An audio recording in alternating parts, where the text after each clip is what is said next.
कैसे हैं आप लोग। एक बार वापस से आपका स्वागत है मेरे चैनल में।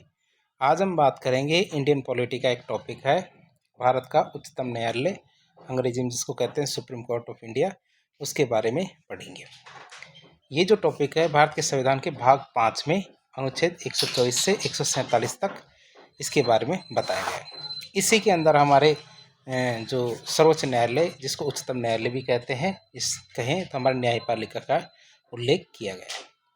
अनुच्छेद 124 से 147 तक सारे अनुच्छेद किस में आते हैं? हमारे भाग 5 में। सर्वोच्च न्यायालय की जब भाषा की बात करते हैं तो सर्वोच्च न्यायालय में अंग्रेजी भाषा का प्रयोग किया जाता है। किस भाषा का प्रयोग किया जाता है? अंग्रेजी भाषा का, और किसी भाषा का उपयोग नहीं किया जाता है। तो अब बात करते हैं हम सर्वोच्च न्यायालय की। तो सर्वोच्च न्यायालय की बात करें हम, तो सर्वोच्च न्यायालय 28 जनवरी 1950 को भारत में सर्वोच्च न्यायालय का उद्घाटन किया गया था। भारत में सर्वोच्च न्यायालय का उद्घाटन कब किया गया था? 28 जनवरी 1950 को। सर्वोच्च न्यायालय ने क्या, प्रिवी काउंसिल और फेडरल कोर्ट, जो प्रिवी काउंसिल का मतलब है कि जो हमारे लंदन के अंदर सबसे बड़ा कोर्ट था, साथ ही साथ जो फेडरल कोर्ट जो 1935 के अधिनियम के तहत बनाया गया था, संघीय न्यायालय, उनका स्थान ले लिया। अर्थात दोनों की चीज़ें बंद कर दी गई और उनकी जगह कौन कार्य करने लगे? हमारे खुद का सुप्रीम कोर्ट। तो आप समझ गए कि प्रिवी काउंसिल और फेडरल कोर्ट जो दोनों थे, प्रिवी काउंसिल तो हमारे लंदन में होती थी और फेडरल कोर्ट हमारे भारत के अंदर होता था। इन दोनों की जगह कौन आ गया? अब हमारे सुप्रीम कोर्ट आ गया। अर्थात भारत में प्रिवी काउंसिल और फेडरल कोर्ट बंद कर दिए गए और सुप्रीम कोर्ट ने काम करना शुरू कर दिया। भारत के संविधान के अनुच्छेद 124 की बात करें तो भारत का एक उच्चतम न्यायालय होगा और उच्चतम न्यायालय में एक मुख्य न्यायाधीश होगा और 7 अन्य न्यायाधीश होंगे। ये तब की बात है जब हमारे सुप्रीम कोर्ट की स्थापना की गई थी। स्थापना के टाइम पे एक तो मुख्य न्यायाधीश था और 7 अन्य न्यायाधीश थे। मूल रूप से देखें, सर्वोच्च न्यायालय में न्यायाधीशों की संख्या कितनी थी? 8। मूल रूप से सर्वोच्च न्यायालय में न्यायाधीशों की संख्या 8 थी, जिसमें एक मुख्य न्यायाधीश था और 7 अन्य न्यायाधीश थे। अर्थात जिस समय संविधान का निर्माण किया गया था उस समय सर्वोच्च न्यायालय के न्यायाधीशों की संख्या कितनी थी? कुल 8। सर्वोच्च न्यायालय के न्यायाधीशों की संख्या को बढ़ाने के लिए संविधान संशोधन करने की कोई जरूरत नहीं है। एक साधारण सा अध्यादेश या अधिनियम पारित करके भी इसे बदला जा सकता है। संसद के द्वारा एक सामान्य अधिनियम पारित करके न्यायाधीशों की संख्या को बढ़ाया जा सकता है, लेकिन कभी भी घटाया नहीं जा सकता। अर्थात सर्वोच्च न्यायालय के न्यायाधीशों की संख्या को बढ़ाने का अधिकार किसके पास है? केवल संसद के पास। 2019 में विधेयक से सर्वोच्च न्यायालय के न्यायाधीशों की संख्या बढ़ा के कितनी कर दी गई? 34 कर दी गई। 2019 से पहले कितनी थी सर्वोच्च न्यायालय के न्यायाधीशों की संख्या? 31, जिसमें एक मुख्य न्यायाधीश था और 30 अन्य न्यायाधीश थे। अब की बात करें तो अब कितना हो गया सर्वोच्च न्यायालय में न्यायाधीशों की संख्या? तो इसकी संख्या हो गई हमारे 33 न्यायाधीश और एक मुख्य न्यायाधीश। तो इस तरह टोटल कितने हो गए? 34 न्यायाधीश कार्य कर रहे हैं। तो ये तो हमने संख्या की बात कर ली सर्वोच्च न्यायालय के। राष्ट्रपति क्या, सर्वोच्च न्यायालय उच्चतम न्यायालय के न्यायाधीशों की नियुक्ति करता है तथा न्यायाधीशों की नियुक्ति के लिए राष्ट्रपति के मुख्य न्यायाधीश की परामर्श करता है।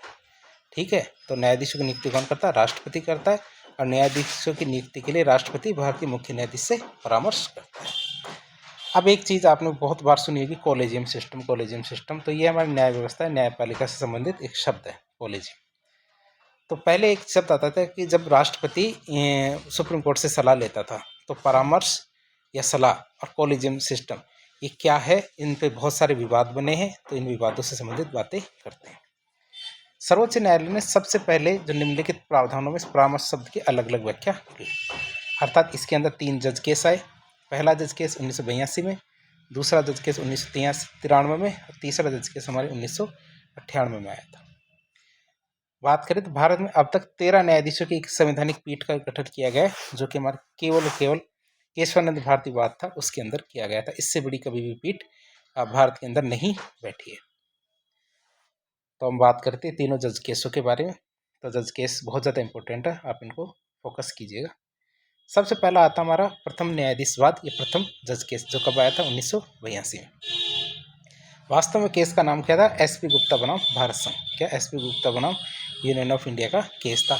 इसको हम क्या कहते हैं? पहला न्यायाधीशवाद या प्रथम जज केस, जो कब आया था? 1982 में। पहले जज केस के तहत सर्वोच्च न्यायालय ने व्याख्या दी किसकी? अनुच्छेद 124 की। अनुच्छेद 124 की व्याख्या की और न्यायालय ने माना कि परामर्श शब्द से मतलब है राष्ट्रपति मुख्य न्यायाधीश के मध्य विचारों का आदान प्रदान। अर्थात राष्ट्रपति मुख्य न्यायाधीश के द्वारा दी गई सलाह मानने के लिए बाध्यकारी नहीं है, यह केवल एक विचारों का आदान प्रदान है। किस अनुच्छेद के तहत? 124 के अंतर्गत। पहले न्यायाधीशवाद मतलब 1982 के तहत सर्वोच्च न्यायालय के मुख्य न्यायाधीश के द्वारा राष्ट्रपति को दी गई सलाह क्या बाध्यकारी नहीं है। अर्थात सर्वोच्च न्यायालय के न्यायाधीशों की नियुक्ति मंत्रिपरिषद की सलाह से ही की जानी चाहिए। क्या? सर्वोच्च न्यायालय के जो न्यायाधीश है उनकी नियुक्ति क्या मंत्रिपरिषद की सलाह से ही की जानी चाहिए। तो ये हमारा पहला जज केस था जो कब आया था? 1982। तो इसमें यह माना गया कि जो जज होंगे वो कौन लगाएगा? वो हमारे मंत्रिपरिषद की सलाह से किए जाएंगे। फिर आता हमारा दूसरा जज केस, कब आया? ये 1993 में। सर्वोच्च न्यायालय ने अपने जो पहले निर्णय था तत्प्रथम जजवाद था उसको उलट दिया, उसको मना कर दिया और कहा कि सर्वोच्च न्यायालय का जो मुख्य न्यायाधीश है, क्या सर्वोच्च न्यायालय का मुख्य न्यायाधीश और सर्वोच्च न्यायालय के 2 वरिष्ठतम न्यायाधीश, इनके द्वारा टोटल कितने हो गए? ये 3 लोग हो गए हैं। क्या? एक तो हमारा सर्वोच्च न्यायालय का मुख्य न्यायाधीश है, साथ ही साथ 2 वरिष्ठ न्यायाधीश हैं। इन दोनों के तीनों के द्वारा मिलके एक सलाह बनाई जाएगी या उसको परामर्श भी कह सकते हैं, और जो राष्ट्रपति को देंगे तो राष्ट्रपति उसको मानने के लिए बाध्यकारी है। तो 1993 में दूसरा जज केस आता है। इसमें क्या होता है? एक तो हमारे मुख्य न्यायाधीश है, 2 अन्य न्यायाधीश है जो वरिष्ठतम न्यायाधीश है, तीनों के तीनों मिलके एक सलाह देंगे और वो सलाह क्या है? राष्ट्रपति को मानने के लिए बाध्यकारी। कौन कौन हो गए हमारे? एक तो मुख्य न्यायाधीश और 2 अन्य न्यायाधीश। द्वितीय जो न्यायाधीशवाद है 1993 में कॉलेजियम व्यवस्था सामने आई। अर्थात जो ये 3 लोगों का एक सेट तैयार हुआ, युग्म तैयार होता है, इसे हम कॉलेजियम सिस्टम कहते हैं। लेकिन 1993 में ये व्यवस्था तो आ गई थी, लेकिन जो कॉलेजियम शब्द है ये पहली बार कब आया? 1998 में। यदि राष्ट्रपति इसकी मतलब एक मुख्य न्यायाधीश और 2 न्यायाधीश की सलाह नहीं मानता तो राष्ट्रपति को इसका कारण बताना पड़ेगा। क्या है? एक मुख्य न्यायाधीश और 2 अन्य न्यायाधीश है, इन दोनों की जो एक तरफ से कॉलेजियम सिस्टम बन गया है, तो यदि इसके द्वारा दी गई सलाह राष्ट्रपति नहीं मानता है तो राष्ट्रपति को उसका कारण बताना पड़ेगा। अब बात करें, सर्वोच्च न्यायालय ने यह भी निर्णय दिया कि वरिष्ठतम न्यायाधीश को ही मुख्य न्यायाधीश बनाया जाएगा। अर्थात जिसकी सर्विस सबसे बड़ी है, जिसकी सर्विस सबसे ज़्यादा है, तो वही क्या होगा? हमारा मुख्य न्यायाधीश बनेगा। सन 1958 में विधि आयोग ने सिफारिश की कि सर्वोच्च न्यायालय के मुख्य न्यायाधीश की नियुक्ति में वरिष्ठता की बजाय क्या योग्यता को आधार बनाया जाना चाहिए। क्या? सन 1958 में विधि आयोग ने सिफारिश दी थी कि सर्वोच्च न्यायालय के जो मुख्य न्यायाधीश है इसकी नियुक्ति में वरिष्ठता की बजाय क्या योग्यता को एकमात्र आधार बनाया जाना चाहिए। फिर आता हमारा केशवानंद भारतीवाद। क्या आता है? केशवानंद भारतीवाद। तो सरकार के निर्णय के विरुद्ध निर्णय दिया 3 वरिष्ठतम जज, अर्थात कौन कौन से? JM शेलात, KS हेगड़े और AN ग्रोवर। इन तीनों की वरिष्ठता को लांघ दिया गया और AN रे को मुख्य न्यायाधीश बना दिया गया। कब? 1973 में। तो सरकार के निर्णय के विरुद्ध क्या है कि जो 3 वरिष्ठतम न्यायाधीश थे इनको चेंज किया गया और चेंज करके इनके इससे जूनियर थे AN रे, इनको क्या किया गया? मुख्य न्यायाधीश बना दिया गया। केशवानंद। और इस समय भारत के राष्ट्रपति कौन थे? VV गिरी। तो ये हमारे जो 1958 का जो लॉ कमीशन था, विधि आयोग, इन्होंने सिफारिश दी थी कि वरिष्ठता को न माना जाए, वरिष्ठता की मानने की बजाय क्या मानना जाना चाहिए? योग्यता। तो इसकी वजह से क्या है? ये वाला चेंज किया गया। लेकिन अब ये कहता सर्वोच्च न्यायालय कि भैया योग्यता तो सभी के अंदर होती है, जो भी सुप्रीम कोर्ट पहुंच गए सबके अंदर योग्यता है, तो इसमें वरिष्ठ नागरिक को, वो वरिष्ठ जो न्यायाधीश होगा उसी को सुप्रीम कोर्ट का मुख्य न्यायाधीश बनाया जाएगा। फिर कहते हैं सन 1976 में, सन 1976 में ADM जबलपुर बनाम शिवकांत शुक्ला केस आया था। कौन सा? ADM जबलपुर बनाम शिवकांत शुक्ला केस आया था। उसमें 4-1 से निर्णय दिया गया। उसमें क्या दिया गया? 4-1 से निर्णय दिया गया, जिसमें क्या सरकार के विरुद्ध निर्णय के कारण हंसराज खन्ना की वरिष्ठता लांघ करके HM बेग को मुख्य न्यायाधीश बनाया गया था। किसको? इसमें भी हमारे जो हंसराज खन्ना है, जो वरिष्ठ आदमी थे, इनको छोड़ करके HM बेग जो उनके जूनियर थे इनको मुख्य न्यायाधीश बना दिया गया था। तो ये भी हमारा 1976 का केस है। तो इस तरह हमने देखा तो इंदिरा गांधी के प्रधानमंत्री काल के अंदर 2 बार ऐसा केस हुआ कि सीनियर या वरिष्ठ जज को मुख्य न्यायाधीश न बना के जूनियर जज को मुख्य न्यायाधीश बना दिया गया। कब? एक तो 1976 में और एक 1973 में। तो ये दो बात ध्यान दे सकते हैं। एक तो A.N. रे बने थे, दूसरे H.M. बेग। फिर हमारी जनता पार्टी की सरकार आती है। जनता पार्टी की सरकार ने कहा कि योग्यता की बजाय वरिष्ठता के सिद्धांत को अपनाया जाएगा। तब से हमारे वरिष्ठता का सिद्धांत ही काम आ रहा है। फिर तीसरा आता है, तीसरा जज केस, ये आता थर्ड जज केस 1998 में। सर्वोच्च न्यायालय ने अपने पूर्ववर्ती निर्णय की पुष्टि कर दी और ये माना कि भारतीय मुख्य न्यायाधीश और 4 वरिष्ठतम न्यायाधीशों, अर्थात पहले तो क्या था कि एक तो मुख्य न्यायाधीश था प्लस 2 अन्य न्यायाधीश थे, तो कुल मिला के कितने और थे? 3। अब इनको 2 की संख्या को बढ़ा के क्या कर दिया? 4 कर दिया। अर्थात अब क्या है, एक मुख्य न्यायाधीश और अन्य 4 वरिष्ठ न्यायाधीशों से सलाह करेगा वो। कॉलेजियम की संख्या बढ़ चुकी है। कॉलेजियम कितने सदस्य हो गए? 5। तो भारतीय मुख्य न्यायाधीश और 4 वरिष्ठतम न्यायाधीशों का कॉलेजियम राष्ट्रपति को न्यायाधीश की नियुक्ति के लिए सलाह देगा और राष्ट्रपति को कॉलेजियम की सलाह माननी बाध्यकारी है। यदि कॉलेजियम के 2 सदस्य सलाह मान से असहमत है, अर्थात जो सलाह दी जा रही है उसमें से 2 सदस्य मना कर रहे हैं, तो राष्ट्रपति सलाह मानने के लिए बाध्यकारी नहीं है। तो सलाह क्या है?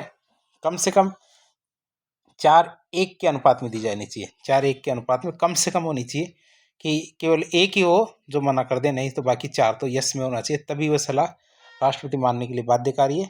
और यदि सलाह 3:2 के अनुपात में, अर्थात 3 जने तो यस कर रहे हैं, 2 जने मना कर रहे हैं, तो वह बात राष्ट्रपति को माना जाना अनिवार्य नहीं है। तो आप इसको देख सकते हैं।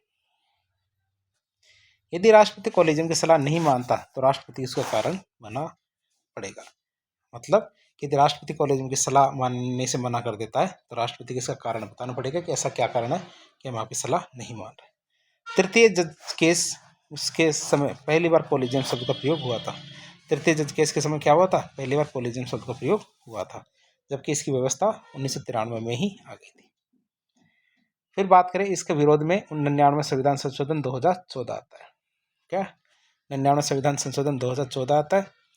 बाद में कॉलेजियम व्यवस्था की आलोचना होने लगी और सब ने बताया कि एक बंद व्यवस्था है, अर्थात किस आधार पर किसी जज को सुप्रीम कोर्ट का जज बनाया जाता है, तो ये आधार कभी सामने आते ही नहीं थे। क्यों? क्योंकि एक बंद व्यवस्था थी। किसी किसी परिवार के तो 2-2, 3-3, 4-4 सदस्य सुप्रीम कोर्ट के जज बन जाते थे और कभी कभी किसी राज्य का नंबर ही नहीं आता था। और इसमें क्या पारदर्शिता का अभाव था। भाई भतीजावाद के बहुत सारे आरोप लगते थे। बहुत सारे केसों में तो ये देखा गया है सुप्रीम कोर्ट के जजों में पिता भी जज रहे हैं, पुत्र भी जज रहे हैं, और कई बार तो क्या है पूरे पूरे कई राज्यों का तो नंबर ही नहीं आ पाता कि जैसे कि उनमें योग्यता ही नहीं थी। सर्वोच्च न्यायालय में कुछ परिवारों को ही दबदबा है, इसलिए सर्वोच्च न्यायालय में सभी वर्गों को पर्याप्त प्रतिनिधित्व नहीं मिल पाता।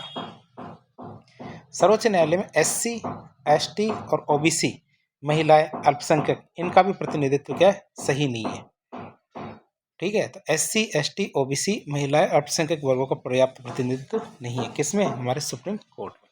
ये सब आलोचनाएं को देखते हुए क्या, ये जितनी भी आलोचनाएं हुई हैं, इन आलोचनाओं को देखते हुए 99 संविधान संशोधन अधिनियम 2014 के द्वारा राष्ट्रीय न्यायिक नियुक्ति आयोग अर्थात NJC, national judicial appointment commission अर्थात NJC का गठन किया गया। अर्थात जो आलोचनाएं हो रही थी इसकी, इन आलोचनाओं को दूर करने के लिए सरकार के द्वारा NJC का गठन किया गया, जो क्या करता था? न्यायाधीशों की नियुक्ति के संबंध में किसको? राष्ट्रपति को सलाह देता था। तो हमने देख लिया NJC जो हमारे नेशनल जुडिशियल अपॉइंटमेंट कमीशन है, इसका गठन किया गया, जो न्यायाधीशों की नियुक्ति के संबंध में किसको? राष्ट्रपति को सलाह देता है। केंद्र सरकार ने 13 अप्रैल 2015 को 99 संविधान संशोधन 2014 लागू कर दिया। 16 अक्टूबर 2015 को सर्वोच्च न्यायालय ने 99 संविधान संशोधन 2014 को शून्य घोषित कर दिया। अर्थात सर्वोच्च न्यायालय ने 15 अक्टूबर 2015 को 99 संविधान संशोधन अधिनियम 2014 को असंवैधानिक घोषित कर दिया कि यह संवैधानिक जो नियम है उनके खिलाफ है। न्यायालय ने कहा कि 99 संविधान संशोधन अधिनियम न्यायपालिका की स्वतंत्रता को सीमित करता है और स्वतंत्र न्यायपालिका संविधान का बुनियादी ढांचा है। इस तरह दोबारा से कॉलेजियम व्यवस्था सबके सामने आ जाती है। अब बात करते हैं हमारे NJC की। NJC क्या था? वैसे राष्ट्रीय न्यायिक नियुक्ति आयोग की स्थापना 99 संविधान संशोधन अधिनियम 2014 के द्वारा की गई थी। इसके अंदर क्या थे, 6 सदस्य होते थे। कितने, 6 सदस्य होते थे। एक तो हमारा मुख्य न्यायाधीश होता था भारत का, जिसको सीजीआई कहेंगे। सर्वोच्च न्यायालय के 2 अन्य न्यायाधीश होंगे, एक विधि मंत्री होगा, 2 अन्य सदस्य होंगे। तो टोटल कितने, 6 सदस्य हो गए। 2 सदस्यों में से एक सदस्य तो प्रख्यात कानूनविद होगा, और एक एससी, एसटी, ओबीसी, महिला, अल्पसंख्यक, इनमें से भी कोई एक होगा, लेकिन वो कैसा होना चाहिए, प्रख्यात कानूनविद होना चाहिए। तो इस तरह एनजेसी में कितने सदस्य होंगे, 6 सदस्य होंगे। राष्ट्रीय न्यायिक नियुक्ति आयोग में 2 अन्य सदस्यों की नियुक्ति एक 3 सदस्यीय समिति के द्वारा की जाएगी। आखिर के 2 सदस्य हैं, उनकी बात कर रहे हैं। तो उन 2 सदस्यों की नियुक्ति क्या होगी, एक 3 सदस्यीय समिति बनेगी, उन 3 सदस्यीय समितियों के आधार पर ही की जाएगी। राष्ट्रीय न्यायिक नियुक्ति आयोग में 2 अन्य सदस्यों की नियुक्ति 3 सालों के लिए की जाएगी। क्या, 3 सालों के लिए की जाएगी। और एक बार 2 सदस्य एक बार नियुक्त हो गए तो दोबारा वह सदस्य नियुक्त नहीं किया जाएगा। राष्ट्रीय न्यायिक नियुक्ति आयोग में 2 सदस्यों की नियुक्ति के लिए गठित 3 सदस्यों की समिति में कौन कौन होगा, तो ये हमारे एक तो भारत का मुख्य न्यायाधीश होगा, एक प्रधानमंत्री होगा, और एक लोकसभा में विपक्ष का नेता होगा। कौन कौन होंगे, लोकसभा में विपक्ष का नेता होगा, भारत का मुख्य न्यायाधीश और प्रधानमंत्री। ये तीनों मिलकर क्या करेंगे, अन्य 2 सदस्यों की नियुक्ति करेंगे। एनजेसी या राष्ट्रीय न्यायिक नियुक्ति आयोग का निर्णय क्या, न्यूनतम 5-1 के बहुमत से होना चाहिए। अर्थात राष्ट्रीय न्यायिक नियुक्ति आयोग के निर्णय में 6 में से 5 सदस्यों की सहमति होना अनिवार्य है, नहीं तो वह बात नहीं मानी जाएगी। राष्ट्रपति राष्ट्रीय न्यायिक नियुक्ति आयोग के विधायक को पुनर्विचार के लिए लौटा सकता है, अर्थात दोबारा कह सकता है यदि राष्ट्रपति को समझ न आए। लेकिन एक बार लौटाने के बाद वही राय यदि दोबारा राष्ट्रपति के पास आती है तो राष्ट्रपति को उसको मानना अनिवार्य है। तो इस तरह से हमने देखा एनजेसी का प्रावधान को वैसे खत्म कर दिया गया। लेकिन अब बात करते हैं एक बार वापस, यदि परीक्षा में आपसे कॉलेजियम व्यवस्था के बारे में पूछ लिया जाए, कॉलेजियम व्यवस्था क्या है तो उसके बारे में बताएं। कॉलेजियम प्रणाली की शुरुआत तीसरे जज केस के माध्यम से हुई थी और ये 1998 से लगातार चल रही है। कॉलेजियम प्रणाली का उपयोग सर्वोच्च न्यायालय और उच्च न्यायालय को न्यायाधीशों की नियुक्ति और ट्रांसफर के लिए किया जाता है। किसमें किया जाता है, एक तो सर्वोच्च न्यायालय और उच्च न्यायालय के जो न्यायाधीश हैं उनकी नियुक्ति, साथ ही साथ ट्रांसफर के लिए इसका उपयोग किया जाता है। भारत के मूल संविधान में या संविधान संशोधनों में कॉलेजियम का कहीं भी उल्लेख नहीं किया गया कि कॉलेजियम व्यवस्था होनी चाहिए, इस बात का कहीं भी उल्लेख नहीं है। सर्वोच्च न्यायालय में कॉलेजियम प्रणाली का नेतृत्व कौन कर रहा है, सर्वोच्च न्यायालय का मुख्य न्यायाधीश करता है। अर्थात इस कॉलेजियम व्यवस्था का हेड कौन होगा, भारत का मुख्य न्यायाधीश। तो इस तरह कितने, 5 जज होंगे इसके अंदर। कॉलेजियम व्यवस्था में कितने जज होंगे, 5 जज होंगे। कॉलेजियम प्रणाली में कुल 5 सदस्य होते हैं, जिसमें एक तो हमारा सर्वोच्च न्यायालय का मुख्य न्यायाधीश और 4 क्या होते हैं, अन्य न्यायाधीश होते हैं। एक तो हमारे क्या होता है, सर्वोच्च न्यायालय का मुख्य न्यायाधीश होता है और 4 अन्य न्यायाधीश होते हैं। कॉलेजियम प्रणाली में 5 में से 4 सदस्यों के हस्ताक्षर होने पर ही राष्ट्रपति कॉलेजियम की सलाह मानने के लिए बाध्यकारी, अन्यथा नहीं। अर्थात कॉलेजियम प्रणाली में कम से कम 4 सदस्यों की सहमति होनी जरूरी है। यदि ऐसा नहीं होगा तो वह बात राष्ट्रपति को मानना बाध्यकारी नहीं है। विशेष रूप से बात देखें तो उच्च न्यायालय के कॉलेजियम का नेतृत्व उस राज्य के मुख्य न्यायाधीश और अन्य उस न्यायालय के अन्य 4 वरिष्ठ न्यायाधीश करते हैं। अर्थात उच्च न्यायालय के कॉलेजियम में कुल 5 सदस्य होते हैं, जिसमें से एक सदस्य उच्च न्यायालय का मुख्य न्यायाधीश होता है, 4 क्या होते हैं, उच्च न्यायालय के अन्य न्यायाधीश होते हैं। तो ये हमारे राज्यों का कॉलेजियम सिस्टम है। तो वो हमारा क्या है, सेंटर का या फिर हमारे सर्वोच्च न्यायालय का कॉलेजियम सिस्टम था। अब बात करते हैं सर्वोच्च न्यायालय में न्यायाधीशों को लगाने के लिए उनके अंदर कौन सी योग्यता होनी चाहिए। क्वालिफिकेशन की बात करें तो सर्वोच्च न्यायालय के जो न्यायाधीश है उनकी योग्यता का उल्लेख हमारे संविधान के अनुच्छेद 124 में किया गया है। 124 में बताया गया है कि सर्वोच्च न्यायालय के जो न्यायाधीश है उनकी क्या योग्यता होनी चाहिए। पहली योग्यता तो भारत के नागरिक होने चाहिए। साथ ही साथ 5 साल तक किसी भी हाई कोर्ट के अंदर वो जज रहे हो। क्या, 5 साल तक किसी भी हाई कोर्ट के अंदर वो जज रहे होने चाहिए।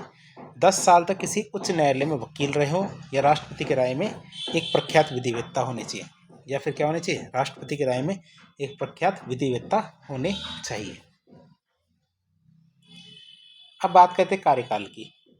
तो न्यायाधीशों का कार्यकाल क्या है, टेन्योर कितना होता है। सर्वोच्च न्यायालय के न्यायाधीशों का कार्यकाल का उल्लेख संविधान के अनुच्छेद 124 में किया गया है। किसमें, 124 में किया गया है। 65 वर्ष की आयु तक न्यायाधीश अपने पद पे बना रह सकता है। कितनी आयु तक, 65 वर्ष की आयु तक न्यायाधीश क्या अपने पद पे बना रह सकता है। मतलब सर्वोच्च न्यायालय के न्यायाधीशों का कार्यकाल अधिकतम कितना, 65 वर्ष है। कितना है? 65 वर्ष तक इनका अधिकतम कार्यकाल आयु। कार्यकाल का उल्लेख संविधान में कहीं नहीं किया गया। यह संसद के द्वारा ही निर्धारित किया जाता है कि सर्वोच्च न्यायालय के न्यायाधीश कितने साल तक रहेंगे, और संसद को यह अधिकार है कि उसके कार्यकाल को कम भी किया जा सकता है और ज़्यादा भी किया जा सकता है।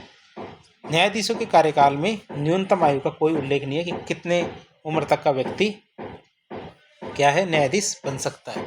तो न्यूनतम आयु का कोई भी उल्लेख नहीं किया गया है।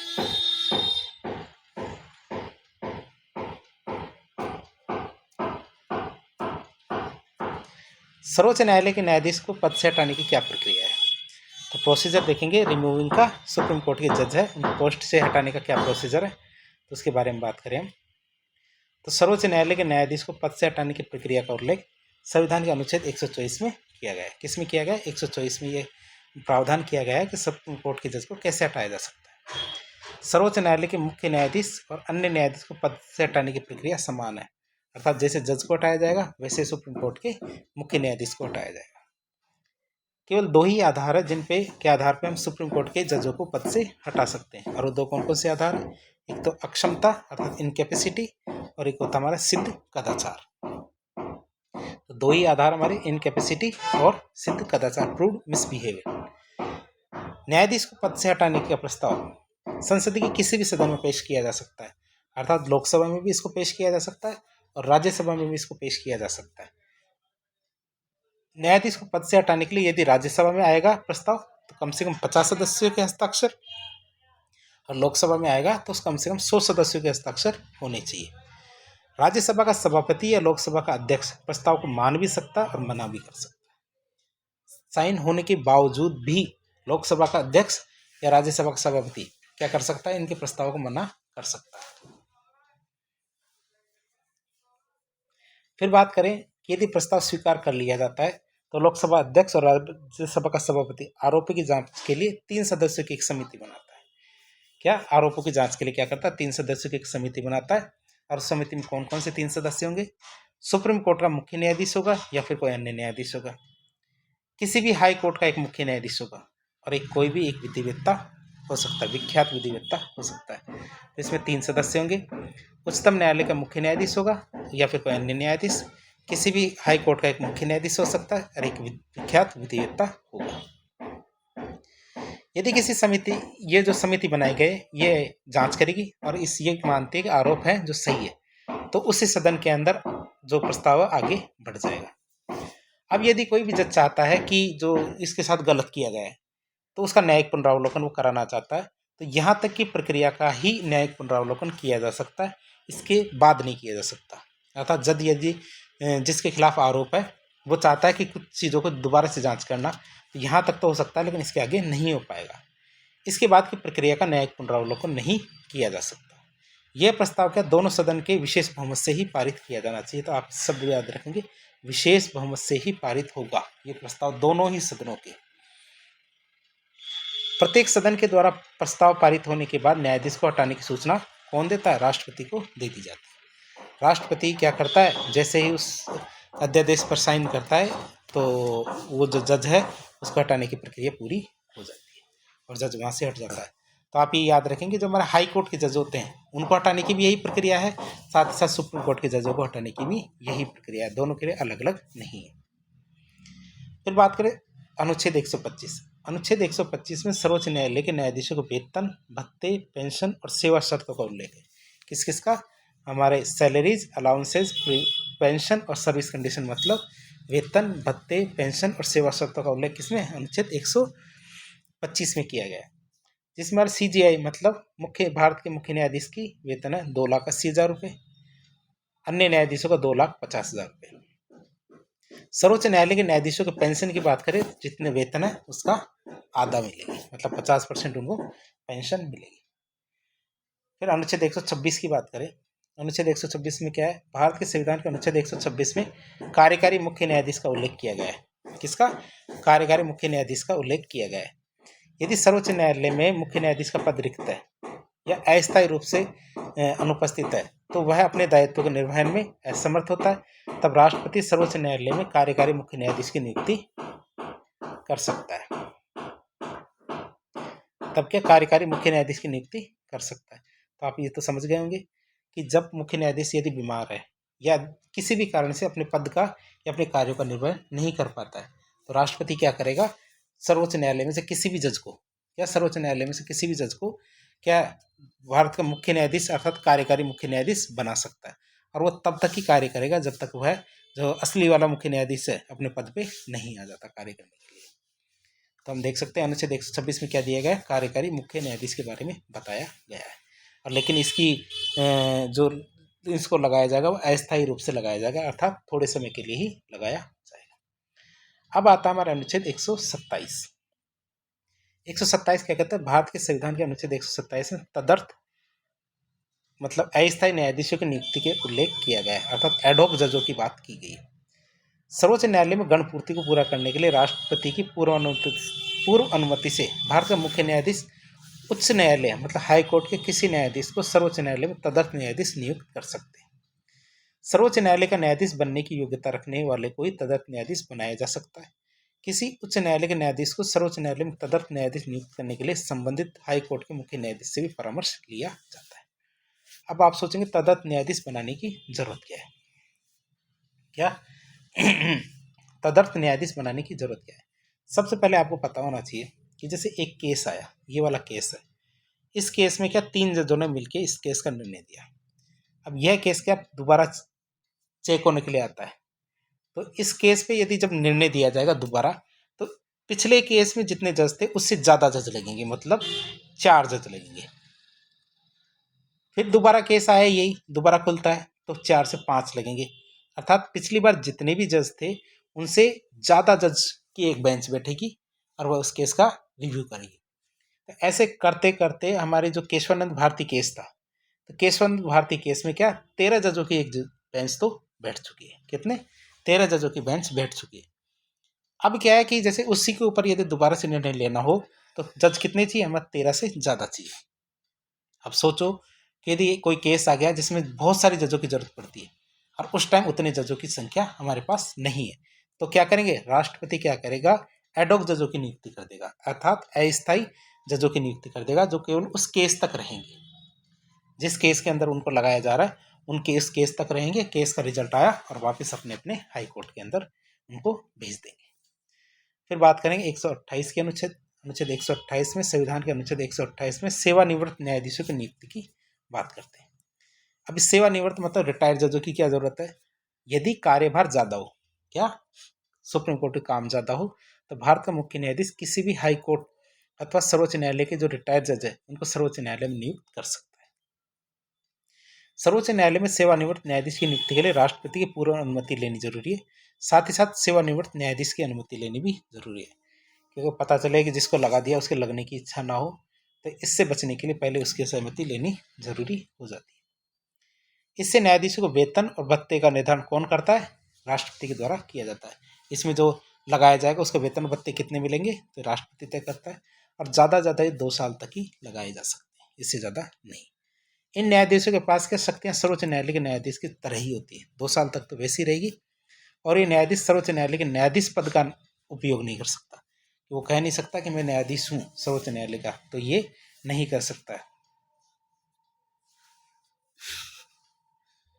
अनुच्छेद 129 की बात करें, भारत के संविधान के अनुच्छेद 129 में क्या अभिलेखीय न्यायालय, किसका अभिलेखीय न्यायालय या एक कोर्ट ऑफ रिकॉर्ड और न्यायालय की अवमानना, इनका उल्लेख किया गया किसमें, अनुच्छेद 129 के अंदर। तो अब बात करते हैं अभिलेखीय न्यायालय किसे कहते हैं। सर्वोच्च न्यायालय के द्वारा दिए गए जितने भी निर्णय होते हैं, अर्थात सर्वोच्च न्यायालय क्या जब भी निर्णय देते हैं तो उन निर्णयों को क्या लिख लिया जाता है, क्या लिख लिया जाता था। उसी बात के लिए देखते हैं, सर्वोच्च न्यायालय के द्वारा दिए गए निर्णय भारत के राज्य क्षेत्र में स्थित अन्य सभी न्यायालयों के लिए अनुकरणीय होंगे, अर्थात सर्वोच्च न्यायालय के निर्णयों को आधार बना करके राज्यों के हाईकोर्ट अपने निर्णय दे सकते हैं। तो इसमें यह बताना चाहते हैं कि जैसे मान लो कोई केस आ गया, कोई मर्डर का केस है, मर्डर का केस आ गया, अब मर्डर के केस में सुप्रीम कोर्ट की जज ने क्या किया, 10 साल की सजा दे दी। अब ये केस क्या है, अब साफ साफ है इस मर्डर के केस में ऐसा केस था जिसमें 10 साल की सजा दी गई, भविष्य में एक और वापस केस आता है ऐसा ही, तो इस केस को संदर्भ मान के इसको सीधे ही 10 साल की सजा दी जा सकती है। क्यों? क्योंकि ये अभी के लेखीय न्यायालय है, अर्थात पहले जिस तरह का निर्णय दिया जा चुका है वैसा का वैसा निर्णय क्या है भविष्य में भी दिया जा सकता है, तो इसको कहते हैं अभिलेखीय न्यायालय। दोबारा बता देते हैं आपको। सर्वोच्च न्यायालय के द्वारा दिए गए निर्णय के भारत क्षेत्र में स्थित अन्य सभी न्यायालयों के लिए क्या होंगे, अनुकरणीय होंगे, उनको मानना आवश्यक होगा। सर्वोच्च न्यायालय के निर्णयों को आधार बना करके राज्यों के हाई कोर्ट है वो अपने निर्णय दे सकते हैं। अन्य न्यायालय सर्वोच्च न्यायालय के निर्णयों की समीक्षा और आलोचना दोनों ही नहीं कर सकते। वो ऐसे नहीं कह सकते कि पहले जो निर्णय दिया गया था वो गलत था, हम दोबारा से निर्णय देंगे, ये भी नहीं कह सकते। साथ ही साथ खुलेआम आलोचना भी नहीं कर सकते कि ये निर्णय गलत थे। न्यायालय की अवमानना करने वाले व्यक्ति को उच्चतम न्यायालय द्वारा दंडित किया जा सकता है। यदि कोई अवमानना करता है तो दंडित किया जा सकता है। यदि आपने इसके अंतर्गत एक मूवी है रुस्तम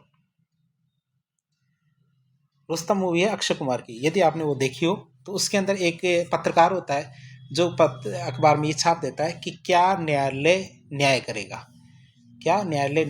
अर्थात इससे क्या है, न्यायालय की अवमानना हो जाती है। अवमानना का अर्थात न्यायालय के द्वारा तो न्याय ही किया जाता है, लेकिन उसने एक शक पैदा किया, उसकी बेइज्जती की, तो वो जो उसका पत्रकार होता है उसको क्या है 2 दिन की जेल कर देते हैं। तो उसके अंदर यदि आप मूवी को देखेंगे तो आप कोर्ट के बारे में बहुत सारी चीज़ें जान पाएंगे। इसके लिए यदि कोई अवमानना करता है तो 6 माह की सजा अथवा 2,000 रुपये का जुर्माना, और दोनों भी किए जा सकते हैं। यदि वो अपनी गलती मान लेगा तो 2,000 के जुर्माने में माफ़ कर देंगे, और नहीं मानेगा तो उसको 6 महीने की जेल भी की जा सकती है। लेकिन न्यायालय की जो अवमानना है संविधान में कहीं भी नहीं लिखी हुई कि किस बात को हम न्यायालय की अवमानना कहेंगे। फिर बात करें, एक अधिनियम आया था हमारा न्यायिक अवमानना अधिनियम 1971। इसमें न्यायालय की अवमानना को परिभाषित किया गया था। न्यायालय की अवमानना पर जांच की प्रक्रिया, दंड का प्रावधान किया गया है। 2 तरह की अवमानना, एक तो नागरिक अवमानना और एक आपराधिक अवमानना। नागरिक अवमानना मतलब जानबूझ के अपराध और आदेश है, यदि सुप्रीम कोर्ट का कोई आदेश है या किसी भी कोर्ट का कोई आदेश है, यदि जानबूझ के कोई भी व्यक्ति उस आदेश को नहीं मानता है, जैसे कोई समन जारी करता है कोर्ट कि इस व्यक्ति को इतने बजे यहाँ पे उपस्थित होना है, और वह व्यक्ति उपस्थित होने से मना कर देता है, अर्थात कोर्ट के आदेश नहीं माने उसने, चाहे वो सरकारी कर्मचारी हो चाहे कोई भी हो, तो इसे हम क्या कहते हैं, जानबूझ के आदेश न मानना। ये एक तरह का नागरिक अवमानना है। दूसरा होता है आपराधिक अवमानना, मतलब न्यायालय का क्या किया गया, अपमान किया गया, मतलब ऐसी बातें की गई है, ऐसा काम किया गया जिससे न्यायालय की प्रतिष्ठा कम होती है या फिर न्यायिक प्रक्रिया में बाधा उत्पन्न होती है। इसे हम क्या कहेंगे, न्यायिक अवमानना, आपराधिक अवमानना। अब आते हैं हमारे अनुच्छेद 130। भारत के संविधान के अनुच्छेद 130 में सर्वोच्च न्यायालय के स्थान का उल्लेख किया गया है कि सर्वोच्च न्यायालय का ऑफिस कहाँ पे होगा, ये बताया गया किसमें, अनुच्छेद 130 में। अब ये तो सभी को पता कहाँ है, दिल्ली में। तो सर्वोच्च न्यायालय के संविधान के अनुसार सर्वोच्च न्यायालय का स्थान दिल्ली होगा। लेकिन यदि भारत का मुख्य न्यायाधीश और राष्ट्रपति की पूर्व अनुमति हो तो सर्वोच्च न्यायालय की पीठ को और किसी जगह भी बनाई जा सकती है। अर्थात मुख्य तो हमारे दिल्ली में होगा, और कोई पीठ बनानी हो, खंडपीठ बनानी हो, जैसे हमारे राजस्थान में मुख्य हाई कोर्ट तो हमारे जोधपुर में, लेकिन खंडपीठ कहाँ है, हमारे जयपुर में। तो यदि राष्ट्रपति और भारत का मुख्य न्यायाधीश दोनों मिलकर चाहें तो इसको भारत में कहीं भी बना सकते हैं, एक खंडपीठ। अब बात करते हैं सर्वोच्च न्यायालय की अधिकारिता की, अर्थात जो ज्यूरिडिक्शन है उसकी बात करें तो इसमें 4 अधिकारिता आती है हमारी। अनुच्छेद 131 में आरंभिक अधिकारिता, अपीलीय अधिकारिता हमारी 132, 33, 34 में, रिट अधिकारिता 32 में, और परामर्शदात्री हमारी 143 में। तो एक तरह से हम देख सकते हैं इन शब्दों के मतलब। सबसे पहले आता आरंभिक अधिकारिता का मतलब है कि किन केसों में आप सीधे सुप्रीम कोर्ट जा सकते हो, आरंभिक अधिकारिता सीधी। दूसरा अपीलीय अधिकारिता, इसका मतलब आपको पहले हाई कोर्ट जाना होगा, और हाई कोर्ट जाने के बाद ही आप सुप्रीम कोर्ट आ सकते हो। तीसरा आता है रिट अधिकारिता, अर्थात संविधान में अनुच्छेद 32 में रिट जारी करने की शक्ति हमारे सुप्रीम कोर्ट में दी है। और परामर्शदात्री अधिकारिता मतलब जो हमारे राष्ट्रपति के द्वारा सर्वोच्च न्यायालय से सलाह ली जाती है, और आती है हमारी 143 के अंदर। अब बात करते हैं पहले आरंभिक अधिकारिता, ये हमारी किस में आती है, अनुच्छेद 131 में। और अनुच्छेद 131 क्या कहता है, भारत के संविधान के अनुच्छेद 131 में सर्वोच्च न्यायालय की आरंभिक अधिकारिता का उल्लेख किया गया है। इसके तहत वो मामले आते हैं जिनकी सुनवाई सीधे सर्वोच्च न्यायालय में की जाती है। जैसे को केंद्र और राज्य के बीच में विवाद हो जाए, किस किस के बीच में, केंद्र और राज्य के बीच में विवाद हो जाए, या फिर 2 राज्यों के बीच में विवाद हो जाए, या केंद्र और राज्य कोई मिल जाए और साथ में कोई दूसरे राज्य के साथ विवाद हो जाए, तो ऐसे मामलों में क्या है, आरंभिक अधिकारिता आती है सुप्रीम कोर्ट की। इसके बहुत सारे अपवाद हो सकते हैं, जैसे कि बहुत सारे निम्नलिखित मामले हैं जिनमें क्या सुनवाई सर्वोच्च न्यायालय में नहीं होती, जैसे कि संविधान पूर्व की कोई संधि है, समझौते हैं, करार है, इनसे संबंधित कोई विवाद है तो मामले की सुनवाई के सर्वोच्च न्यायालय में नहीं होगी। यदि किसी समझौते या संधि में पहले से प्रावधान हो कि हम सुप्रीम कोर्ट नहीं जाएंगे, तो ऐसे मामले में भी आप सुप्रीम कोर्ट नहीं जाएंगे।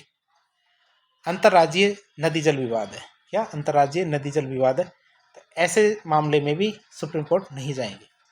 ये हम वो मामले देख रहे हैं जिनके मामले में आप सीधे सुप्रीम कोर्ट नहीं जा सकते। तो आपको दोबारा बता दें इन मामलों के बारे में। पहला मामला है संविधान पूर्व से यदि कोई संधि है, अर्थात संविधान बनने से पहले कोई संधि की गई थी, समझौता करार किया गया था और उसमें कोई विवाद आ जाता है तो सुप्रीम कोर्ट जाने की जरूरत नहीं। यदि किसी समझौते या संधि में पहले से ही लिखा हुआ है कि आप सुप्रीम कोर्ट नहीं जाएंगे तो आप नहीं जाएंगे। तीसरा अंतर्राज्यीय नदी जल विवाद, जैसे हमारे कावेरी जल विवाद है, नर्मदा जल विवाद है, तो बहुत सारे जल विवाद चलते हैं, तो ऐसे मामले में आप सुप्रीम कोर्ट सीधे नहीं जा सकते। आगे आता वित्त आयोग के द्वारा सौंपे गए कोई मामले हैं तो उसमें भी आप नहीं जा सकते। वाणिज्यिक प्रकृति का कोई मामला है पैसे से संबंधित तो भी आप नहीं जा सकते। केंद्र राज्य के बीच में यदि विभिन्न प्रकार के व्यय और पेंशन के भुगतान से संबंधित कोई विवाद है तो भी नहीं जा सकते। केंद्र के विरुद्ध राज्य के द्वारा कोई नुकसान होता है तो उसकी भरपाई के विरुद्ध में आप नहीं जा सकते। तो ये वो मामले देखें जो संबंधित हमारे केंद्र राज्य से संबंधित है, लेकिन फिर भी आप सुप्रीम कोर्ट नहीं जाएंगे। तो राष्ट्रपति उपराष्ट्रपति के चुनाव से संबंधित विवादों की सुनवाई केवल कहाँ होती है? सर्वोच्च न्यायालय में होती है। तो ये हमने देख लिया। फिर बात करें अपीलीय अधिकारिता की। अपीलीय अधिकारिता क्या कहते हैं? Appellate jurisdiction. उच्च न्यायालय की खंडपीठ के निर्णय के विरुद्ध सर्वोच्च न्यायालय में अपील की जा सकती है। अर्थात हाई कोर्ट में यदि कोई मामला है और यदि आप उस मामले से संतुष्ट नहीं है तो उसके खिलाफ क्या आप सर्वोच्च न्यायालय में अपील कर सकते हो। सर्वोच्च न्यायालय में 3 प्रकार के मामले या 3 प्रकार के मामलों में अपील होती है। जैसे एक तो हमारे अनुच्छेद 132, 33 और 34। 32 में तो संवैधानिक मामला होगा, 33 में दीवानी और 34 में आपराधिक मामले। इन मामलों के मामले में आप क्या अपीलीय अधिकार रखता सुप्रीम कोर्ट। पहला आता हमारा अनुच्छेद 132, मतलब संवैधानिक मामलों में आप क्या पहले हाई कोर्ट में जाएंगे, फिर हाई कोर्ट से सुप्रीम कोर्ट में जाएंगे। इसमें उच्च न्यायालय निर्णय के खिलाफ यह प्रमाण पत्र देता है कि इस वाद में विधि का सावधान प्रश्न निहित है जिसमें संविधान की व्याख्या आवश्यक और सर्वोच्च न्यायालय में अपील की जा सकती है। मतलब पहले क्या अनुच्छेद 131 में क्या लिखा हुआ है? अनुच्छेद 131 नहीं, अनुच्छेद 132 में क्या लिखा हुआ है कि कोई केस आया है और केस में इतना इम्पोर्टेंट केस है कि जिसमें क्या संविधान की व्याख्या करने की आवश्यकता है। संविधान की व्याख्या कौन कर सकता है? हमारा सुप्रीम कोर्ट ही कर सकता है। तो जब संविधान की व्याख्या करने की बात आती है तो वो केस हमारे अनुच्छेद 132 के तहत सुप्रीम कोर्ट चला जाता है। फिर आता है अनुच्छेद 133, मतलब दीवानी मामले, और 134 में आते हैं हमारे आपराधिक मामले। यदि हाई कोर्ट अपने निर्णय के साथ ये प्रमाण पत्र दे दे, अर्थात जैसे हाई कोर्ट ने एक निर्णय दिया और उस निर्णय के साथ एक प्रमाण पत्र दे दिया, दोनों ही मामले चाहे आपराधिक हो चाहे दीवानी हो, दोनों मामलों में प्रमाण पत्र देता है कि आपको यदि हमारा निर्णय आपको पसंद नहीं आता तो आप सर्वोच्च न्यायालय में जा सकते हो। ठीक है, तो 134 के तहत तो आपराधिक मामले में जा सकते हो, लेकिन तब जब हाई कोर्ट आपको एक ऐसा प्रमाण पत्र या सर्टिफिकेट देता है। लेकिन दीवानी मामले में क्या है कि इस बात में लोक महत्व का प्रश्न होना चाहिए, अर्थात एक केस आया है वो सामान्य केस नहीं है, सामान्य केस से बहुत ऊपर है। तो यदि लोक महत्व की विधि का सारवान प्रश्न इसमें निहित है और उसकी व्याख्या सर्वोच्च न्यायालय के द्वारा ही की जानी चाहिए, तो आप क्या सर्वोच्च न्यायालय में अपील कर सकते हो। तो ये हमारे 3 अपीलीय मामले अनुच्छेद 132, 33 और 34। लेकिन निम्नलिखित मामलों में उच्च न्यायालय के प्रमाण पत्र के बिना भी सर्वोच्च न्यायालय में अपील की जा सकती है। अर्थात बहुत सारे ऐसे केस आते हैं, हाई कोर्ट यदि उसको प्रमाण पत्र ना दे कि तुम नहीं जा सकते या कुछ भी ना कहे तो भी आप जा सकते हैं। कैसे? यदि किसी व्यक्ति को अधीनस्थ न्यायालय ने बरी कर दिया, अर्थात एक जिला न्यायालय, ये छोटा सा न्यायालय जिला न्यायालय, इसने कहा तुम माफ हो, तुम्हें माफ कर दिया, लेकिन इसकी अपील हाई कोर्ट में कर दी। हाई कोर्ट ने कहा माफ नहीं हो, तुम्हें 10 साल की सजा है। तो एक तरह से अजीब बात हो गई कि एक कोर्ट तो आपको माफ कर देता है, एक कोर्ट आपको 10 साल की सजा दे देता है। इसका मतलब कोई ना कोई गड़बड़ है, इसका मतलब दया कुछ न कुछ गड़बड़ है। इसका मतलब क्या है? ये केस कहाँ जाएगा? अब सुप्रीम कोर्ट देखेगा।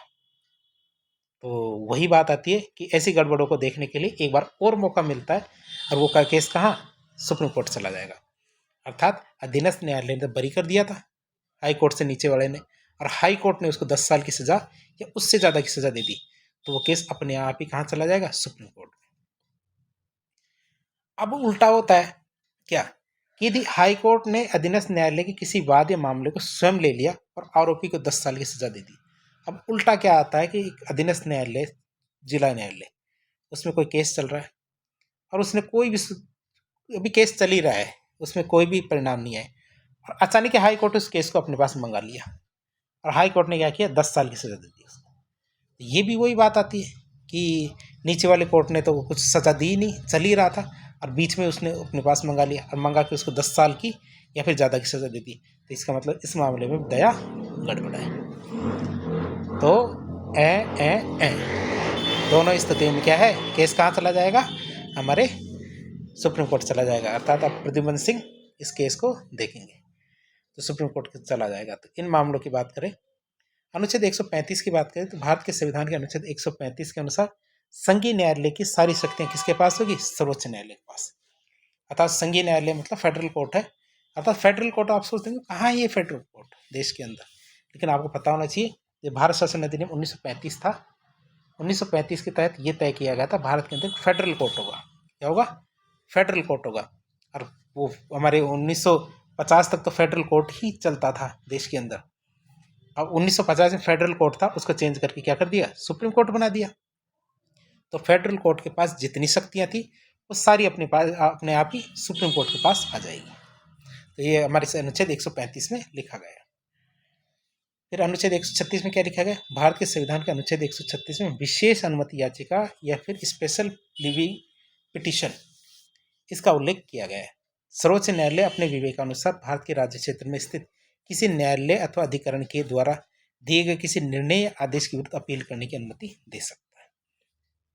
क्या स्पेशल लीव पिटीशन की बात करते हैं अनुच्छेद 136 में कि भारत के अंदर सुप्रीम कोर्ट से नीचे कोई भी न्यायालय, चाहे हाई कोर्ट है, चाहे न्यायाधिकरण है, चाहे कैसा भी न्यायालय, उसमें यदि कोई केस चल रहा है या फिर निर्णय दे दिया गया, केस खत्म हो चुका है, तो सुप्रीम कोर्ट एक आदेश दे सकता है कि इस केस को हम देखना चाहते हैं, चाहे उसमें सजा का कोई प्रावधान था नहीं था, कोई भी मैटर था, लेकिन सुप्रीम कोर्ट यदि चाहे तो स्पेशल लीव पिटीशन के तहत चालू केस को भी ले सकता है और केस खत्म होने के बाद भी सुप्रीम कोर्ट अपने पास ले सकता है। और ये सुप्रीम कोर्ट का अधिकार कहाँ से मिलता है, अनुच्छेद 136 से। सर्वोच्च न्यायालय निम्नलिखित मामलों में अनुमति दे सकता है, जैसे किसी भी प्रकार के केस हो, से सिविल हो या आपराधिक हो, केस किसी भी चरण में चल रहा हो, अर्थात शुरू में हो या अंतिम चरण में हो, किसी भी कोर्ट में, चाहे हाई कोर्ट में हो, अधीनस्थ कोर्ट में, न्यायाधिकरण, कहीं भी केस चल रहा है, सुप्रीम कोर्ट अपने पास मंगा सकता है। लेकिन यदि सैन्य न्यायालय है, सैन्य अधिकरण है, वहाँ पे केस चल रहा है तो नहीं मंगा सकता। अर्थात कोर्ट मार्शल का यदि केस है तो सुप्रीम कोर्ट उसको नहीं मंगा सकता है, ये आप ध्यान रखें। फिर आती है हमारी रिट अधिकारिता। रिट अधिकारिता की बात करें तो भारत के संविधान के अनुच्छेद 132 में सर्वोच्च न्यायालय रिट अधिकारिता का उल्लेख कर सकता है। मूल अधिकारों का हनन होता है, यदि किसी भी व्यक्ति के मूल अधिकारों का हनन होता है तो सर्वोच्च न्यायालय 5 प्रकार की रिट जारी कर सकता है, जैसे हैबियस कॉर्पस मतलब बंदी प्रत्यक्षीकरण, मैंडेमस मतलब परमादेश, सर्सरी मतलब प्रतिषेध, प्रोहिबिशन मतलब उत्प्रेषण, और को वारंटो मतलब अधिकार रक्षा। एक बार परीक्षा में इंग्लिश के सारे नाम आए थे। बच्चे क्या करते हैं, सारे के सारे हिंदी में तो नाम याद कर लेते हैं, लेकिन किसको अंग्रेजी में क्या कहते हैं यह भूल जाते हैं या फिर याद करने की कोशिश ही नहीं करते हैं। एक बार परीक्षा में नाम ये आया था कि जैसे मैंडेमस है तो लिखा हुआ ही क्या आया था, जैसे ऐसे लिखा हुआ था मैंडेमस, मैंडेमस। अब बच्चे ये सोच रहे थे पहले तो कि पहले अंग्रेजी में आएगा और उसके हिंदी अनुवाद बगल में आएगा, तो अंग्रेजी में भी मैंडेमस था और हिंदी में भी मैंडेमस ही लिखा हुआ था। दूसरा जैसे प्रोहिबिशन, तो हिंदी में भी प्रोहिबिशन लिखा हुआ था और अंग्रेजी में प्रोहिबिशन। तो बच्चे क्या है, कई बार कंफ्यूज हो गए और उस सवाल को कई जगह तो गलत कर दिया। तो आपको दोनों ही में ही इसको याद करना चाहिए। बंदी प्रत्यक्षीकरण मतलब हेबियस कॉर्पस, मैंडेमस मतलब परमादेश, सर्सरी मतलब प्रतिषेध, प्रोहिबिशन मतलब उत्प्रेषण, और को वारंटो मतलब अधिकार रक्षा। फिर बात करते हैं परामर्शदात्री अधिकारिता की।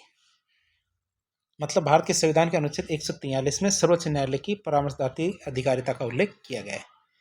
अब राष्ट्रपति सर्वोच्च न्यायालय से परामर्श ले सकता है यदि लोक महत्व का विधि का प्रश्न या तथ्य का प्रश्न उत्पन्न होता है तो या फिर ऐसे कुछ होने की संभावना है तो राष्ट्रपति सर्वोच्च न्यायालय से परामर्श ले सकता है। निम्नलिखित मामलों में सर्वोच्च न्यायालय सलाह देने के लिए बाध्य है। मतलब संविधान पूर्व की कोई संधि है या समझौता है और उसमें कोई विवाद हो जाता है और राष्ट्रपति उनसे सलाह मांगता है सुप्रीम कोर्ट से, तो सलाह देने के लिए सुप्रीम कोर्ट बाध्यकारी है राष्ट्रपति को, अन्य किसी मामले में बाध्यकारी नहीं। तो ध्यान रखना, संविधान पूर्व की कोई संधि है, समझौता है, ऐसे मामलों में तो सुप्रीम कोर्ट को सलाह देना बाध्यकारी है, नहीं तो और कोई मामला होता है उसमें सलाह देना बाध्यकारी नहीं है। और उल्टी बात देखें तो सर्वोच्च न्यायालय जो सलाह देगा, राष्ट्रपति उनको किसी भी सलाह को मानने के लिए कोई बाध्यकारी नहीं है। अब आप इस चीज़ में को जो कोलेजियम सिस्टम है वो ना डाल दें, क्यों? क्योंकि कोलेजियम सिस्टम बड़ी बात नहीं है। कोलेजियम सिस्टम केवल और केवल न्यायाधीशों की नियुक्ति से संबंधित होता है, ये हमारी क्या सलाह से संबंधित है। अब आता है एक शब्द आता है न्यायिक पुनरावलोकन। न्यायिक पुनरावलोकन या जुडिशियल रिव्यू किसे कहते हैं? तो सर्वोच्च न्यायालय विधायिका के द्वारा पारित किए गए अधिनियमों और कार्यपालिका के द्वारा जारी किए गए आदेशों की समीक्षा कर सकता है।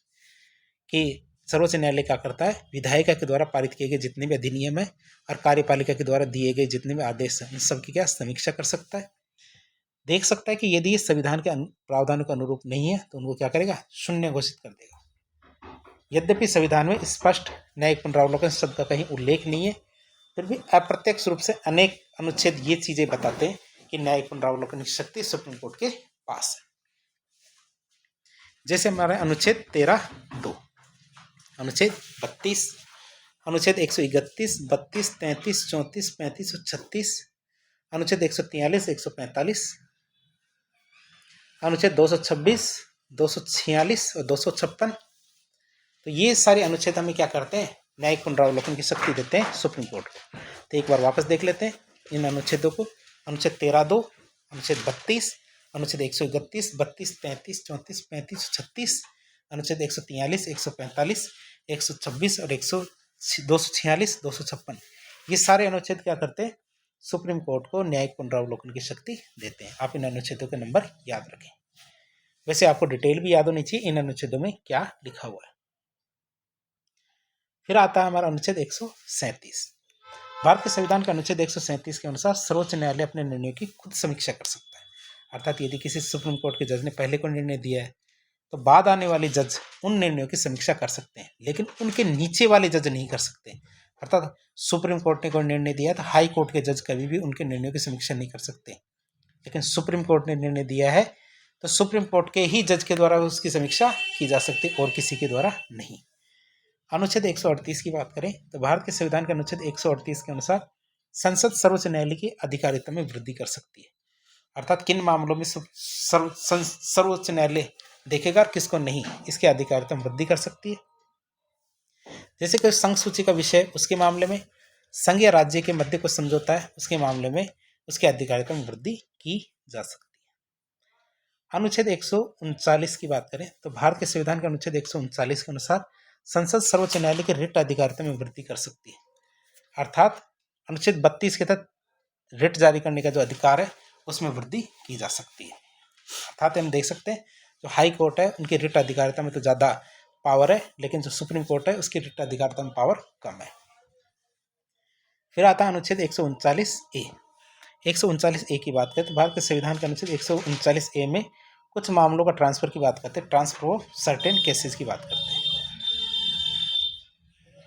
तो भारत के राज्य क्षेत्र में स्थित किसी भी न्यायालय से किसी भी मामले को सर्वोच्च न्यायालय में स्वयं के पास स्थानांतरित कर सकता है, अर्थात एक न्यायालय से दूसरे न्यायालय में ट्रांसफर कर सकता है। तो आप ये तो समझ ही गए होंगे कैसे। किसी भी न्यायालय में कोई केस चल रहा है तो सुप्रीम कोर्ट को लगता है कि ये ठीक नहीं है न्यायालय, तो इस केस को किसी दूसरे न्यायालय में भेज देगा कि ये केस ये नहीं, ये वाला न्यायालय देखेगा, या फिर इस केस को खुद के पास मंगवा लेगा। तो ये अनुच्छेद 139 के तहत सुप्रीम कोर्ट के पास शक्ति होती है। बात करें 140 की तो भारत के संविधान के अनुच्छेद 140 के अनुसार संसद विधि के द्वारा सर्वोच्च न्यायालय को आनुषंगिक शक्तियां दे सकती है, अर्थात बची हुई या अलग से कोई शक्ति है वो दे सकती है, लेकिन कौन, केवल संसद। अनुच्छेद 140 के तहत सुप्रीम कोर्ट को कोई भी शक्ति जो पहले से उसके पास नहीं है वो शक्तियाँ भी दी जा सकती है। अनुच्छेद 141 के तहत संविधान के अनुच्छेद इसके तहत सर्वोच्च न्यायालय के द्वारा घोषित की गई विधि या कानून भारत के पूरे राज्य क्षेत्र के भीतर जितने भी न्यायालय सब पे बाध्यकारी है। कोई भी कोर्ट है, चाहे न्यायाधिकरण है, छोटा कोर्ट है, बड़ा कोर्ट है, सब पे बाध्यकारी होगी यदि सुप्रीम कोर्ट कोई कानून पारित करता है या फिर कोई निर्णय देता है। तो अनुच्छेद 142 की बात करें, ये सबसे खतरनाक कानून है। कौन सा? अनुच्छेद 142, इसको पूर्ण न्याय का कानून भी कहते हैं।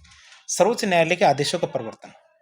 सर्वोच्च न्यायालय अपने आदेशों को लागू करने के लिए विधायिका कार्यपालिका की शक्ति को अपने हाथ में ले सकता है। कई बार आपने देखा होगा कि ऐसे अपने जो ये देखा ना, नेशनल हाईवे के पास में 500 मीटर की दूरी के अंदर कोई भी एक केस आया था कि दारू के ठेका नहीं होगा, तो ये भी पूर्ण न्याय का ये था। और जो हमारी PIL होती है तो वो भी इसी के अंतर्गत आती है। तो इसके अंतर्गत क्या आता है? अनुच्छेद 142 में सर्वोच्च न्यायालय अपने कानून आदेशों को लागू करने के लिए अपने आदेशों को लागू करने के लिए विधायिका कार्यपालिका की शक्तियों को भी अपने पास ले सकती है। लेकिन कुछ आलोचक ये मानते हैं कि जो इससे क्या न्यायिक सक्रियता को प्रोत्साहन मिलता है, अर्थात कई बार जो हमारी कोर्ट है, सुप्रीम कोर्ट है, बहुत ज़्यादा सक्रिय हो जाती है जिसकी उसको जरूरत नहीं है। लेकिन ये तो आलोचक कहते हैं। लेकिन पूर्ण न्याय भी कोई चीज़ है। आरंभ में जो वंचित वर्ग पर्यावरण के मामलों में इसका बहुत ज़्यादा उपयोग किया गया था। फिर एक केस आता है यूनियन कार्बाइड केस 1989 के अंदर। सर्वोच्च न्यायालय ने स्वयं को संसदीय कानूनों से ऊपर स्थापित कर दिया। कहा पूर्ण न्याय के लिए वह संसद के कानूनों को अध्यारोपित कर सकती है, अर्थात कोई कानून चल रहा है उसके ऊपर एक और कानून बना सकती है। सर्वोच्च न्यायालय बनाम बार एसोसिएशन बनाम भारत संघ 1998 में। तो ये केस आया था। अनुच्छेद 142 का प्रयोग संसदीय कानूनों के अनुरूप पूरक के रूप में भी किया जा सकता है कि जैसे संसद के द्वारा कोई कानून बनाया जाता है तो वो सब तरह से लागू होता है। सुप्रीम कोर्ट भी 142 के तहत यदि कोई कानून बना दे तो वह भी उसी तरह कार्य करेगा जैसा संसद के द्वारा किया जाता है। तो आप देख सकते हैं ये अनुच्छेद 142 के तहत ऐसी शक्ति आ जाती है। अब बात करें कौन कौन से 142 के उदाहरण है। ताजमहल का जो संगमरमर था, किसी समय वो बहुत ज़्यादा पीला हो गया था, उसकी सफाई करने के आदेश दिए थे। जो कोयला की खानी थी उसका आवंटन था, उसका रद्द कर दिया गया। IPL में भी फिक्सिंग की आरोप लगे थे, उनकी जांच करने के लिए। राष्ट्रीय राजमार्ग या नेशनल हाईवे थे, उन्हें 500 मीटर तक शराब बिक्री बंद करवाने की बात। राम जन्मभूमि के लिए 3 महीने के लिए न्यास की बात की थी। एजा पेरारी विलन को बरी करने का आदेश। तो ये वो सारे आदेश है जो कार्यपालिका के आदेश थे ना, उनसे ऊपर थे। फिर अनुच्छेद 143 की बात करें तो भारत के संविधान के अनुच्छेद 143 के अनुसार राष्ट्रपति लोक महत्व का प्रश्न पर सर्वोच्च न्यायालय से सलाह मांग सकता है। और लोक महत्व का प्रश्न का मतलब जिसमें विधि का प्रश्न हो, लोक महत्व का प्रश्न समाहित हो, तो ऐसे मामलों में सर्वोच्च न्यायालय से वो सलाह मांग सकता है। अनुच्छेद 144 के तहत इसके अनुसार विधिक और न्यायिक अधिकारी सर्वोच्च न्यायालय के सहायक के रूप में काम करेंगे। जितने विधिक और न्यायिक अधिकारी होंगे भारत के अंदर कहीं भी काम करे वो सर्वोच्च न्यायालय के अंडर ही काम करेंगे, अर्थात सर्वोच्च न्यायालय उनको कोई भी कार्य दे सकता है। अनुच्छेद 145 क्या कहता है? अनुच्छेद 145 के अनुसार संविधान के अनुच्छेद 145 के अनुसार सर्वोच्च न्यायालय अपने नियम और विनियम खुद बनाएगा, अर्थात सर्वोच्च न्यायालय के नियम बाहर से कोई भी नहीं बनाएगा। सर्वोच्च न्यायालय की संवैधानिक बेंच में कितने सदस्य होंगे? कम से कम 5 सदस्य होंगे। अर्थात संविधान के मुद्दे पर यदि सर्वोच्च न्यायालय को निर्णय देता है तो कम से कम उसमें कितने जज होने चाहिए? 5 जज होने चाहिए। यहाँ लिखा हुआ है अनुच्छेद 145 में। असहमत जज भी अपना फैसला सुनाएगा। जैसे आपने बहुत सारे केस देखे होंगे जिसके अंदर जो एक जज असहमत होता है फिर भी अपना निर्णय सुनाता है। तो यह अनुच्छेद 145 में लिखा हुआ है। 146 क्या कहता है? सर्वोच्च न्यायालय के अधिकारियों और सेवकों की नियुक्ति, सेवा शर्तें, वेतन भत्ते, पेंशन, इन सब का निर्धारण भारत के मुख्य न्यायाधीश के द्वारा ही किया जाएगा। अर्थात इस कार्य के लिए मुख्य न्यायाधीश के द्वारा नियुक्त अन्य न्यायाधीश और अधिकारी को यह कार्य किया जाएगा। और सबसे खास बात कौन सी? कि जितने भी खर्चे होंगे वो भारत की संचित निधि पे भारित होंगे। सर्वोच्च न्यायालय के सारे खर्चे भारत की संचित निधि पे भारित होंगे। एक अनुच्छेद आता है अनुच्छेद 147। तो ये क्या कहते हैं? निर्वचन का अर्थ व्याख्या होता है और विधि के सारवान प्रश्न चौथा जो कहते हैं ना, विधि के सारवान प्रश्न की व्याख्या कौन कर सकता है? हमारे सर्वोच्च न्यायालय। तो इसका कहीं भी कोई मतलब नहीं बता रखा कि इसका मतलब क्या होगा। तो इस तरह आज के लेक्चर के अंदर हमने सुप्रीम कोर्ट के बारे में सारी जानकारी लेने की कोशिश की, इसके सारे प्रावधान अनुच्छेदों के बारे में जानने की कोशिश की। तो इस प्रकार के इन्फॉर्मेटिव वीडियो देखने के लिए हमारे चैनल से जुड़े। वीडियो यदि पसंद आता है तो वीडियो को लाइक करें, चैनल को सब्सक्राइब करें, अपने दोस्तों के साथ शेयर करें। यदि आपके कोई सुझाव हो कमेंट बॉक्स के माध्यम से बताएं। धन्यवाद।